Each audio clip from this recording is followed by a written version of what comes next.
BGC kami at sobrang mahangin. Ang ganda talaga dito, no? Woo! Hangin! Woo! Lakas ng hangin. Ngayon, dito kami kasi mag-Christmas dinner.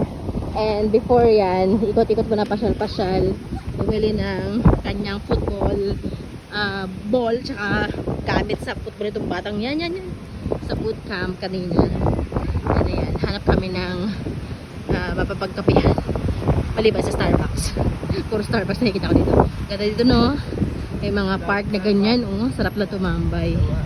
This is what I like here in BGC.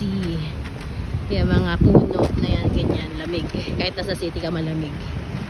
And malawak yung mga kalsada. At the same time, sinusunod ng mga tao yung tamang tawiran. Sana i-apply sa buong Pilipinas ng ganito, no? No? Saya sana. Malamig.